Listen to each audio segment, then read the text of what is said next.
Because it's almost Thanksgiving, I'm going to read you a Thanksgiving story called Three Young Pilgrims. See that? Three young pilgrims, and there's a picture of them. Sorry, you're seeing that reflection right there. It's a shiny page, so hopefully you won't see it while we read it inside. Now, the first time there was Thanksgiving wasn't really Thanksgiving. It was a harvest festival, and all over the world, people had harvest festivals at the end of the summer when they brought in all of their crops and they prepared for a long winter, and they would do a harvest festival. So this is really, it wasn't called Thanksgiving till many, many years later. And it meant they were thankful for a lot of things. And one of the things that they were very, very thankful for was their friends who were the Native Americans who had helped them learn about food and how to survive there. And so this is a big part of that story. So here's Three Young Pilgrims. There's a picture. Ooh, has the title. And this is dedicated to the Pilgrims.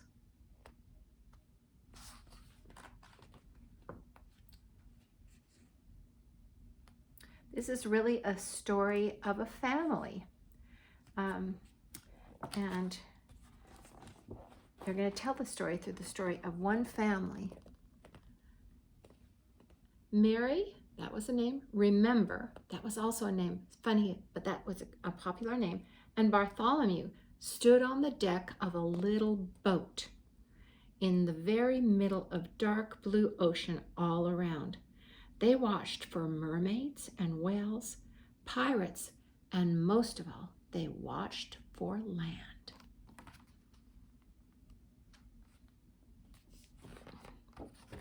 Here's a picture of what their boat was like. Down below their feet were dark, bad-smelling rooms for the people and their bundles. Below them was the hold full of cargo and barrels of food and water. Below all this was the dark, cold seawater where Mama said fish swam through the bones of poor drowned sailors.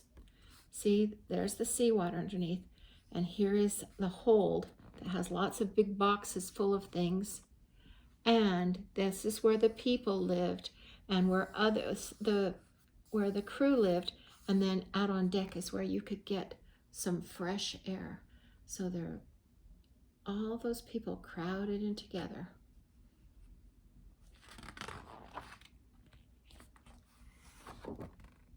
It had been 60 days since the ship had sailed from England. Finally, one cold November morning, there was shouting, "Land! Land ho! 'Tis America!" The Pilgrims strained to see a pale ribbon of land. Every morning, the thin line on the horizon was thicker.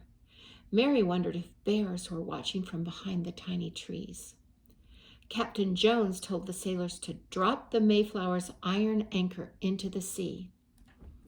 Papa said, "Tomorrow we will row ashore to see if all is safe. We'll find the best place for our colony, and our new baby will be born in the New World." That's what they called it, the New World, because it was something that no one knew much about, so it was pretty new to them. To make sure everyone would stick together once they reached ashore, the Pilgrims wrote an agreement. They were there to build a colony for the glory of God and in honor of our king and country. Together they would be a civil body politic, making and obeying laws for the common good. That's the agreement they had.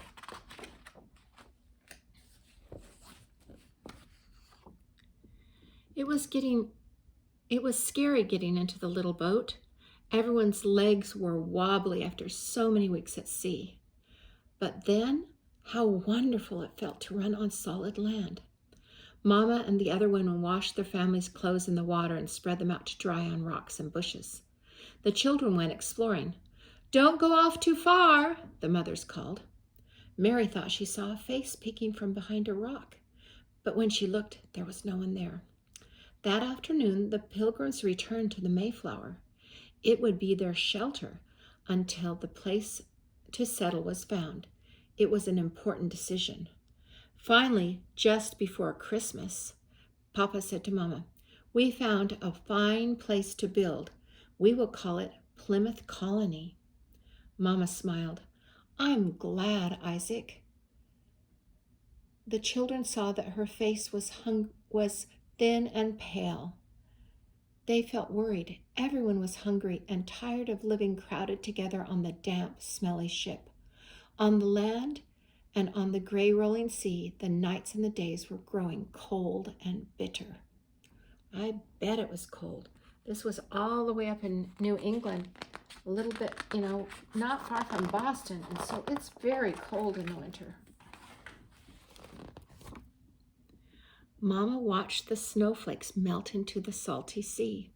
She could hear the ringing of axes and pounding of hammers.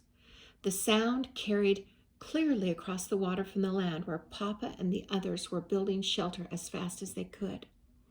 Some of the grown-ups were beginning to get sick. Mistress Mullen died of the sickness. Mr. Bradford's sad, silent wife had fallen into the sea and drowned. Mary shivered and wondered when the new baby would come, that spring would come, and that they would all be warm and safe together in their own house with supper in the kettle. Can you imagine not having a house to live in the winter with the snow? That's why they stayed on the ship.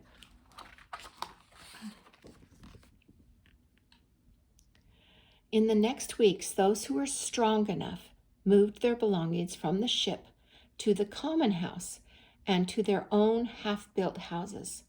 One dark winter evening, Papa built a smoky fire in their own hearth. That night, Bartholomew, Remember, and Mary warmed their fingers with their whispered prayers and bundled up with them and Mama. The family listened along to the sounds of the woods before falling asleep, and the wind blew cold off the sea. On the 16th day of March, Mary found tiny spring flowers in a clump of melting snow. Remember said, "It must be spring. Mama said winter is most dark and cold just before spring."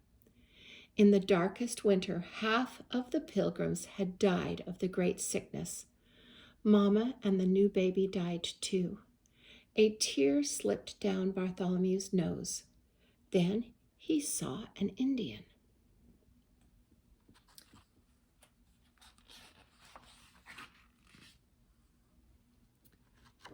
He stood quietly at the edge of the woods and looked at them with keen, dark eyes. His skin was the color of copper. The children turned and ran to find Papa. They found him trying to break up the rocky soil of their garden. "Papa, come with us." "Not now," he began in a weary voice. They pulled his hands. "There's an Indian." They saw the tall man walk up to Mr. Hopkins and Mr. Bradford. "Welcome, Englishmen," he said in a loud, deep voice. "My name is Samoset." The thin, sad Pilgrims came out of their fields and doorways to see the Indian. After spending the night with the Hopkins family, Samoset went back to his home in the forest. When he came back, he brought his friend Squanto with him. They brought food and later showed the settlers how to plant corn a new way. In each hill of corn, they buried small fish. Remember planted the herbs and flowers Mama had brought. When no one was looking, Mary planted a fish too. That was the way the Indians gardened. And isn't it nice that they taught the Pilgrims? Because half of the Pilgrims had already died because they didn't know what to do. So the Indians were their good friends and helped them. On a pearly April morning, Captain Jones sailed away on the Mayflower back to the Old World. Many of the Pilgrims wiped away homesick tears. When the ship was a glint on the horizon, they walked back to their work. This was home now. See that ship going far away? All down the warm green summer days, everyone tended their gardens and crops in the fields. The corn stood taller than Mary could reach. When Priscilla Mullins and John Alden were married, Remember brought primroses from Mama's garden. The fish must have helped, Mary smiled to herself.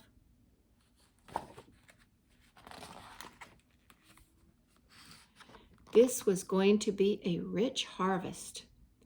Well into the cool blue evenings, the Pilgrims worked gathering in the squash, peas, beans, barley, and corn. Herbs for medicines and seasonings were tied into sweet-smelling bunches.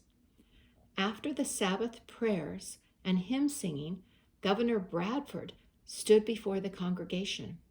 His collar was very white beneath his sunburned face. We will invite our Indian brothers to feast with us and offer prayers of thanksgiving to the Maker for the bountiful harvest. It would be a fine thing to do. Nobody had forgotten how it felt to be cold and hungry.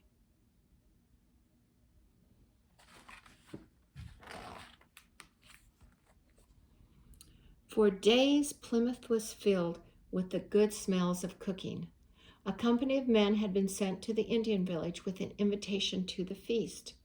Massasoit, the great leader, Samoset, Squanto, and nearly 90 other men emerged from the shadowy woods wearing feathers in their black hair.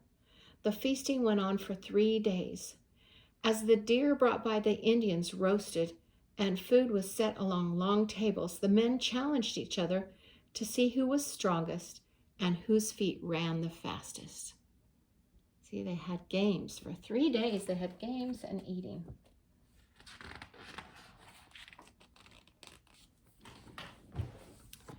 Late at night, Papa and his children sat on the edge of the circle of firelight.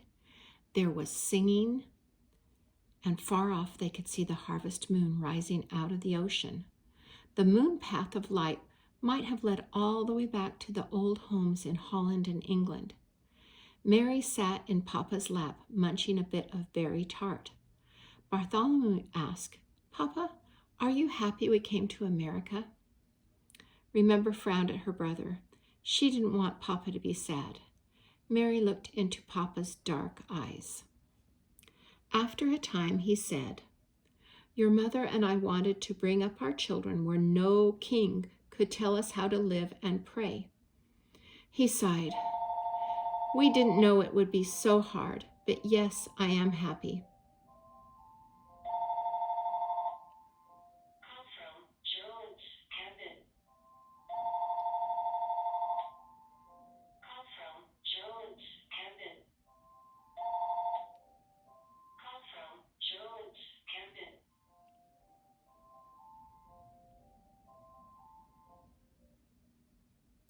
"And what of you, children? We've had a devilish hard time and we have had to be brave. But are you happy?" Papa's voice was very soft.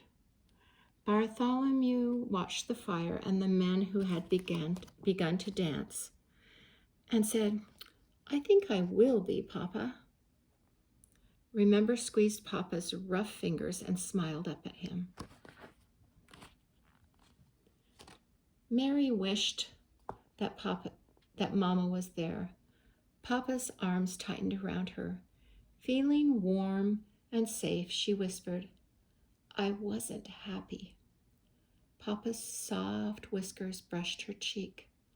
The 4 of them listened to the singing and the sea.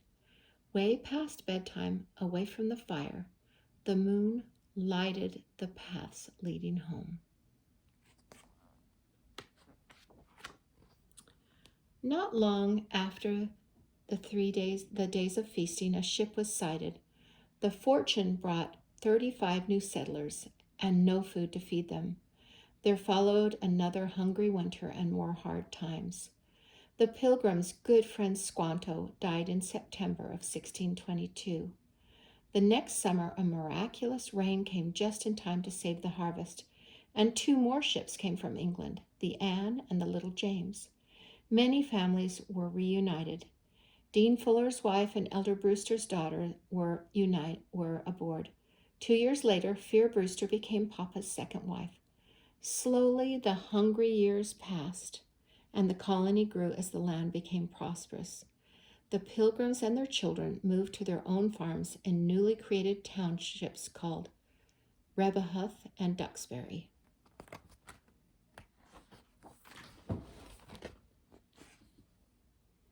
In the days of the Pilgrims, the Church of the King was the church of the nation, so King James' church was the Church of England. Some folks thought the King's church should be stricter, pure, and plain. Some even left it altogether. This was against the law. Even though they loved England, these people were in too much trouble to stay, so they went to Holland and settled in the town of Leyden. William Brewster and his wife Mary and young William Bradford, who later became the governor of Plymouth, were among them. Because they thought of themselves as God's chosen people, they called themselves saints. The others who sailed were strangers to them, so that's what they were called. So they were saints and strangers, and that's what the people looked like. The strangers. Besides religious freedom, the New World also offered the chance for people to own their own land. Because of this opportunity, the strangers, men, women, and children from London and Southeast England, decided to join the adventure. Many problems later, 102 pilgrims altogether sailed away on the Mayflower. There's all these people getting on the big boat. This is after the story. Now, it's very important for us to understand about the Indians. Back in those days, they were called the Indians. Now we would call them Native Americans. Massasoit was a great chief of the Wampanoag people. Somerset brought him to meet the English on March 22nd of 1621. Massasoit and Governor John Carver worked out a peace treaty which lasted until 1675, when the chief's son, Metacomet, declared war on the English. He lost. So those are the people of the Wampanoag, and they were there before the Pilgrims came, and it was really nice when they could live in peace. I think that was very important because they taught the Pilgrims how to live in the New World. They taught them the plants and the animals that were there and how to take care of them and to live with them.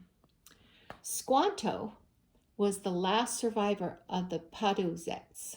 In 1614, the evil Captain Hunt kidnapped him and 19 others, as well as 7 Nauset Indians. They were sold as slaves in Spain. Squanto made his way to England, and finally, after many adventures, he got back home to find that all of his people had died.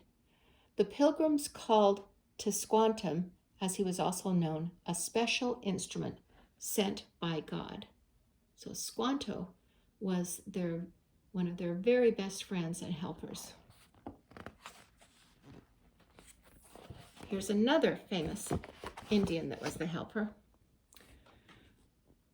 When Somerset greeted the Pilgrims on the 16th of March, they were surprised that he spoke English. He learned it from sailors who had come to fish and trade near his home at Pemaquet Point, way up north in Maine. Somerset was an Algonquian chief come south to Wampanoag lands with the English explorer Captain Thomas Durner just 8 months before the Pilgrims arrived. After watching the newcomers all winter, Massasoit asked Somerset to go say hello and see who these people were. Here's another one. Hobomok was one of the young leaders of Massasoit's tribe. He and Squanto stayed with the Pilgrims at Plymouth. They helped them in many ways. Squanto showed how to catch tasty eels. Hobomok helped the colonists' relationship with the Nausets, the Narragansetts, and the Massachusetts tribes. Squanto's and Hobomok's friendship with the Pilgrims meant the survival of the colony. The Pilgrims would not have survived without their friends, the Native Americans. Hopefully that tells you some more about the first harvest festival that we now call Thanksgiving, and we can be thankful for peace and good friends that the Indians were to us.